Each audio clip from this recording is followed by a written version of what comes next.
Urban जे लिखियल सिंध जे फतह बाबति किताब चचना में मौजूद अरोड़ जे किन ब्राह्मणनि खां रिवायत आहे त हिकु ॾींहुं राजा ॾाहर शिकार जे सामान ऐं हथियारनि सां शिकारगाह में वियो त उते हिकु गजंदड़ शींहुं अची संदसि रस्तो रोकियो त शिकारियुनि जे लश्कर में फड़फोट पइजी वई।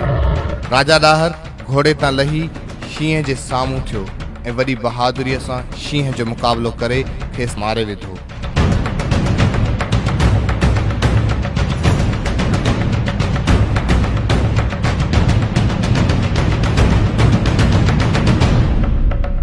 शींहं सां विढ़ण जी ॻाल्हि जॾहिं गर्भवती राणीअ खे माण्हुनि ॿुधाई त हू ख़ौफ़ विचां बेहोश थी किरी पई ऐं जेसि ताईं राजा ॾाहर शिकारगाह खां घर पहुतो तेसि ताईं राणीअ जा पसाह पूरा थी चुका हुआ।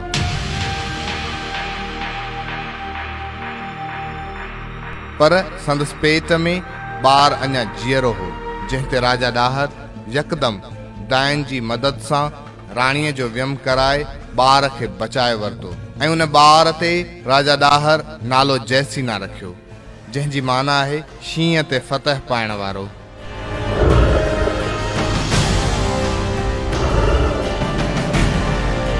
उन्हनि साॻियनि ई ब्राह्मणनि खां रिवायत आहे त राजकुमार जयसीना राजा ॾाहर वांगुरु मर्दानगी ऐं दानाईअ में पंहिंजो मट पाण हो। सिंध ते मोहम्मद बिन कासिम जे हमले खां पहिरीं अरबन तक़रीबन 14 हमला कया, जेके हमला राय घराणे जे आख़िरी हुकुमरान राय सहासी ॿिए ब्राह्मण हुकूमत जे पहिरें हुकुमरान चच ऐं संदसि पुट महाराजा ॾाहर जे दौर में मुकम्मल नाकाम बणाया विया।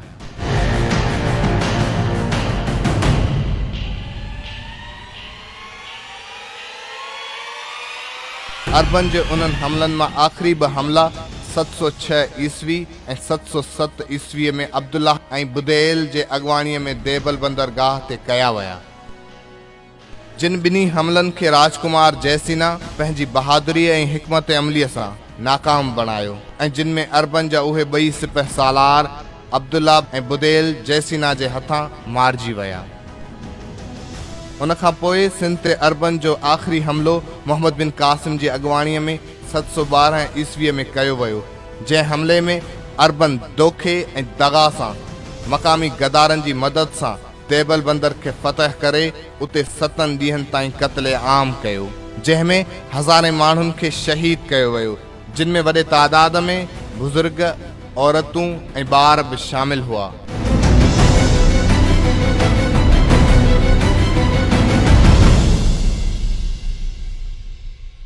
महाराजा ॾाहर अरबन जे सिंध पहुचण ऐं देबल बंदर फतह करण खां पोइ जयसीना खे झिम जे किले ॾांहुं हिकु फ़ौजी जथे सां गॾु अॻवान करे मोकिलियो त जीअं हू अरबन जे लश्कर जी चुरपुर ते नज़र रखी सघे ऐं खेसि वधीक ख़बरूं रसाईंदो रहे।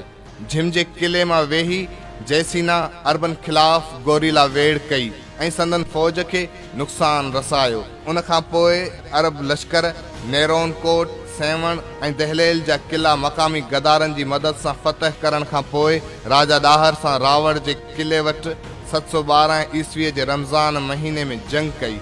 उन जंग में राजा ॾाहर पंहिंजे वतन जे दिफ़ा ख़ातिर वॾी बहादुरीअ सां विढ़ंदे 10 रमज़ान 712 ईस्वीअ ख़मीस जे ॾींहुं शहीद थी वियो।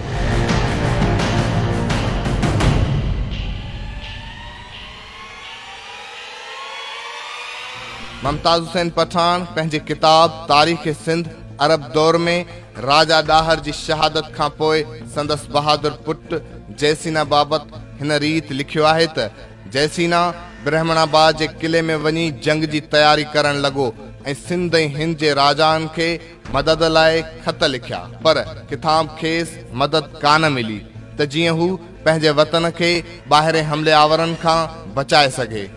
हिकु ख़त हुन पंहिंजे भाउ फूफी खे लिखियो जो अरोड़ शहर जो हाकिम हो। ॿियो ख़त पंहिंजे सौट चच खे लिखियाईं जेको ॾहर सीन जो पुटु हो ऐं भाटिया वारे इलाइक़े जो गवर्नर हो। टियों ख़त धावल पुट चंदर खे लिखियाईं जेको संदसि सौट हो। ऐं ॿुधिया ऐं कलात जो हाकिम हो, पर किथां को कासिद कामयाब कोन थी मोटियो, जॾहिं त अंजाम घणा ई कया विया। आख़िरकार हुन अकेले सिर मुक़ाबले करण जूं तयारियूं कयूं। जैसिना निहायती घटि ऐं महदूद फ़ौज हुजण जे बावजूदु किले बंदि थी जंग कई, छो त घणी फ़ौज राजा ॾाहर सां गॾु रावड़ जे किले में शहीद थी चुकी हुई। मोहम्मद बिन कासिम जलवाली उकरी अची ब्रह्मणाबाद जे साम्हूं खीमा खोड़िया। अरबन जी फ़ौज मंजनीकनि जे ज़रिए किले ते पत्थर उछलाया, पर किलो एॾो त मज़बूत हो जो अरबन जूं मंजनीकूं बि उन किले खे को नुक़सान न रसाए सघियूं।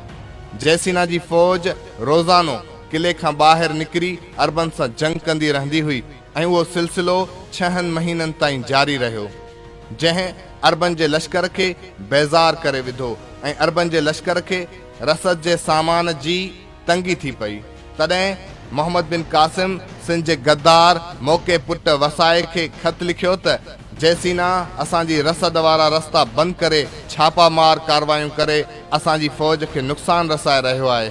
हाणे का तदबीर कढ ऐं उन मां असांजी जान छॾाए।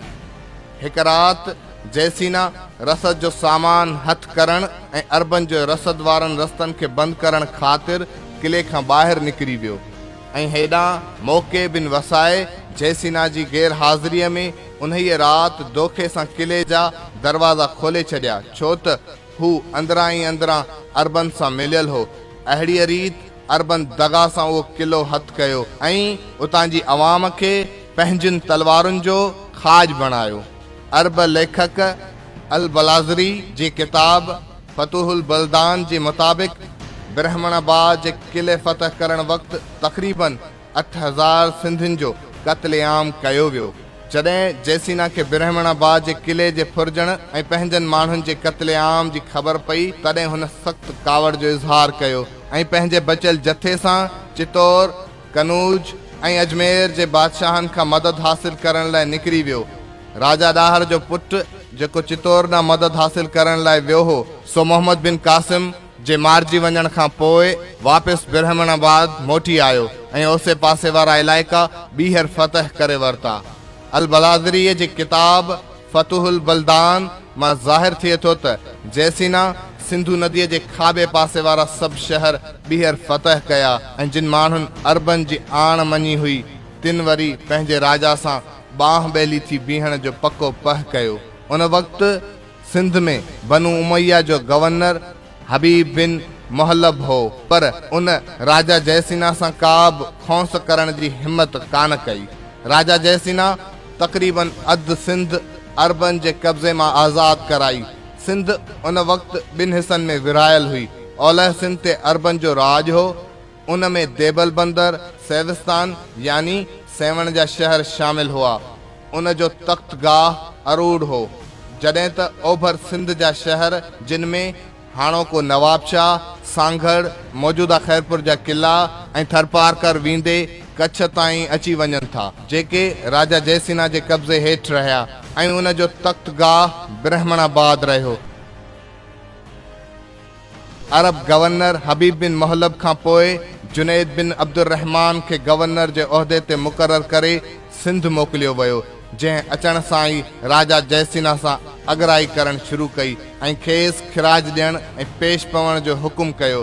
पर जैसिना उनखे खिराज ॾियणु ऐं पेश पवण खां ठुप जवाब ॾींदे पंहिंजूं फ़ौजूं जमा कयूं ऐं दरियाही जंग जी तयारी लाइ हिकु वॾो जंगी ॿेड़ो तयारु करायो।